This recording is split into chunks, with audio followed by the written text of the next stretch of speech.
saya luncurkan program literasi digital nasional hari ini.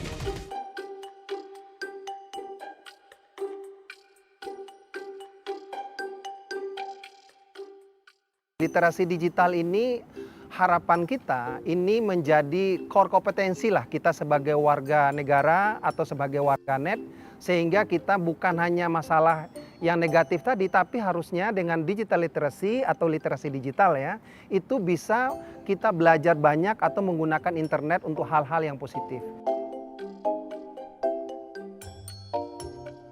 Perkenalkan diri saya Mas Rizal Umar, saya sebagai penggiat literasi digital atau digital literacy di Indonesia.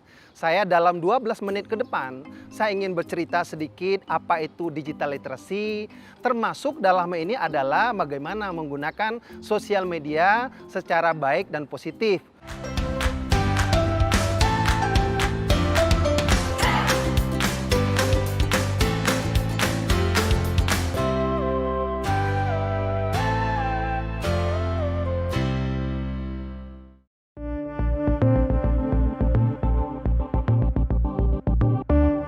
Perkenalkan diri saya Mas Rizal Umar. Saya dipanggil Rizal atau panggil Simas kalau kebetulan saya dari Sumatera Barat. Saya sekarang menjalankan bisnis sebagai konsultan di PT Sintola sebagai Managing Director dan juga bergerak di bidang bisnis digital kampus sebagai Chief Marketing Officer dan juga ada bisnis Cash Life Vending Machine sebagai Chief Marketing Officer juga. Selain itu dengan komunitas gerakan literasi dan juga digital marketing untuk komunitas UMKM dan para pegiat digital transformation di Indonesia. Saya dibesarkan atau lahir di Pariaman ya, orang Awak gitu ya, di Sumatera Barat. Saya lahir 50 tahun yang lalu dan saya bersekolah di SMA sampai SMA di Pariaman itu atau di Lubuk Alung.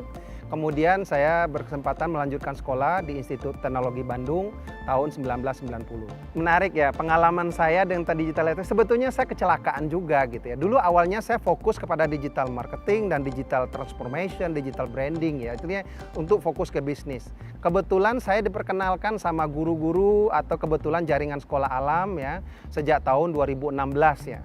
Sebetulnya dari 2014 saya sudah belajar itu tentang digital literacy, tapi untuk diri saya sendiri. Artinya begini, saya ambil cerita ya sedikit kenapa saya mengatakan ini penting. Saya 2011 itu mulai membangun bisnis sendiri dan saya tidak mengerti digital marketing. Saya tidak mengerti digital transformation dan saya belajar itu lewat internet. Sebetulnya itulah salah satu contoh literasi digital. Kalau kita bicara sedikit, saya mundur sedikit, literasi digital itu ada kalau di Indonesia ada 4 core kompetensi yang diharapkan. Pertama yang disebut dengan digital skill, kemampuan kita dalam menggunakan perangkat digital. Yang kedua adalah digital safety atau bagaimana menggunakan perangkat digital secara aman. Kemudian digital culture, artinya bagaimana kita berbudaya dan mempunyai budaya-budaya yang baik dalam menggunakan perangkat digital. Dan yang satu lagi adalah digital etik, bagaimana beretika dalam menggunakan perangkat digital. Literasi digital itu awalnya berasal dari literasi media atau media literation.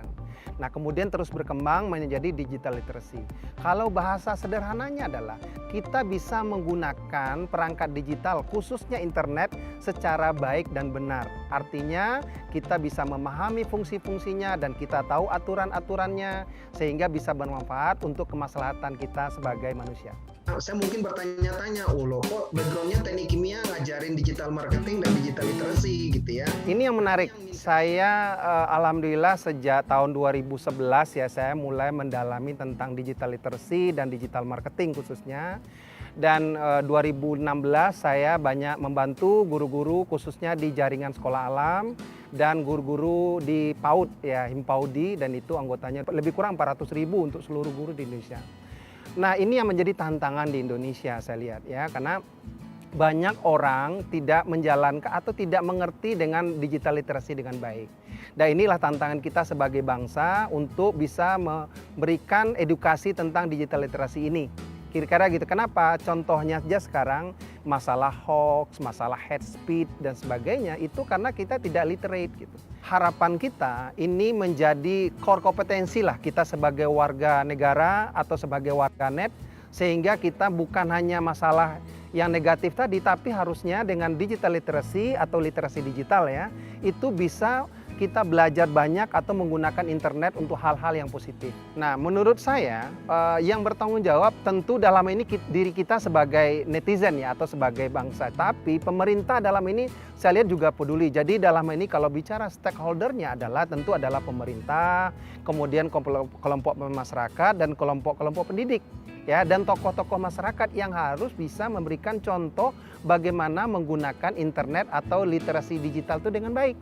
Saya terpanggil karena itu saya sedih melihat banyak anak-anak kita yang kecanduan gadget, yang orang tua mengeluhkan anaknya kecanduan pornografi, kemudian menjadi korban bullying. Ini kenapa? Karena kita tidak mempunyai kemampuan literasi yang baik.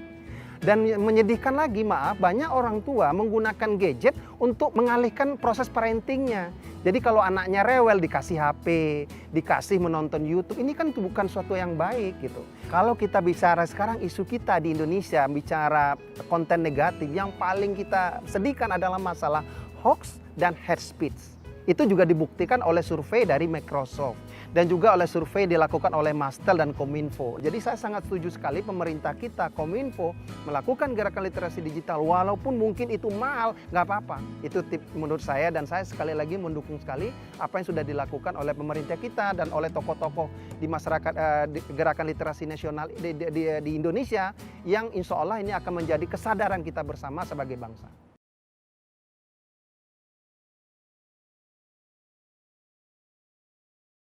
Nah, ini menarik nih, media sosial kalau kita refleks sendiri dari survei terakhir dari Microsoft ya, Digital Civic Index yang dikeluarkan tahun 2021 untuk laporan 2020, kita menyedihkan memang.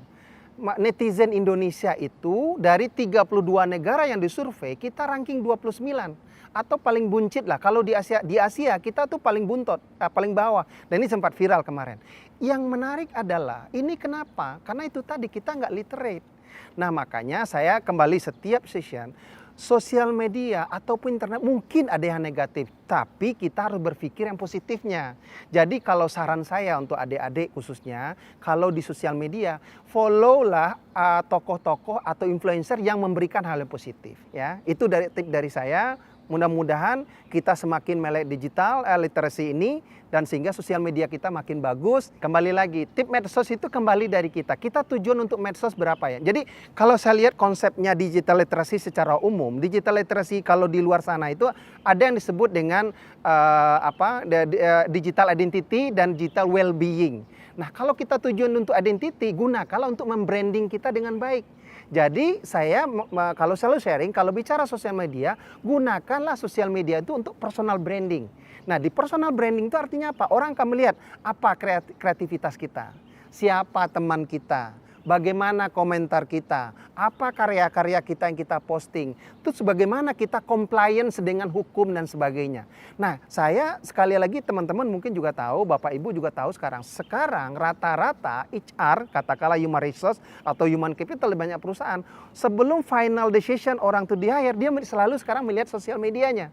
Banyak kita dengar cerita ada yang udah mau dapat beasiswa secara teknikal dia lulus tapi melihat jejak digitalnya kurang bagus malah itu dibatalkan. Nah ini kita tidak ingin. Tapi sebaliknya banyak orang di hire karena memang kompetensinya memang di sosial media bagus. Yang tadinya mungkin dilihat secara interview biasa-biasa, setelah dilihat platform digitalnya bagus, memberikan inspirasi, berkomentar positif, ya selalu men-sharing hal positif, sehingga mungkin yang tadinya tidak jadi diterima, bisa jadi diterima. Jadi kita melihat dari hal yang positifnya. Jadi itu tip dari saya, gunakanlah sosial media untuk hal yang positif, sekali lagi positif, positif, positif. Jadi saya yakin sekali investasi yang dilakukan oleh pemerintah untuk digital literasi akan sangat-sangat worth it, akan sangat bermanfaat bagi kehidupan kita sebagai bangsa. Dan saya yakin kalau dilihat dari Kemendikbud pun Mas Menterinya udah komit memasukkan kurikulum literasi digital ke dalam kurikulum pendidikan kita. Ini suatu kabar baik menurut kita dan bagi saya itu sangat penting.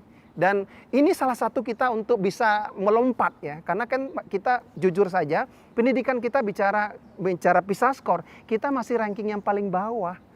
Dan ini salah satu loncatannya bisa dilakukan dengan digital ini. Jadi itu saya sangat optimis dan sekali lagi kita sebagai bangsa harus optimis melihat dari data-data yang ada sekarang ini. Kalau jangka pendek sekarang saya alhamdulillah karena dipercaya oleh Kominfo dalam gerakan literasi digital nasional, saya akan berusaha memberikan materi yang terbaik dan juga di luar itu, di luar yang program pemerintah saya juga setiap ada gerakan komunitas, saya selalu memasukkan materi-materi tentang digital literacy. Dan satu lagi untuk profesional ada yang disebut sekarang namanya learnability question. Ini penting nih masalah mindset kita terutama teman-teman yang profesional. Apa itu learnability question? Adalah kemampuan kita untuk belajar hal-hal yang baru. Karena sekarang aja dengan udah launching 5G ya, kemudian teknologi baru, kita harus siap berubah. Dengan teknologi yang baru, kita harus siap belajar. Jangka panjang saya, bangsa Indonesia harus melek digital. Jadi PR kita adalah belajar, dan kalau bisa sharing. Jadi belajar, sharing atau learn and relearn. Kalau istilah kerennya. Jadi itu mudah-mudahan sama dan teman-teman semua juga melakukan hal yang sama karena literasi adalah PR kita semua. Bukan hanya PR saya, bukan hanya PR pemerintah, tapi PR kita sebagai anak bangsa dan sebagai netizen yang baik dan bertanggung jawab. Kira-kira begitu dan sampai sekarang alhamdulillah pemerintah sudah peduli tentang ini dan tahun ini saya juga dipercaya menjadi salah satu narasumber atau pemateri tingkat nasional untuk gerakan literasi nasional tahun 2021 ini yang insya Allah akan terus berlanjut sampai tahun 2004 yang kalau secara roadmap-nya akan diteruskan lagi pada periode berikutnya sehingga di akhir tahun 2029 100 juta penduduk Indonesia mempunyai kemampuan tentang digital literacy.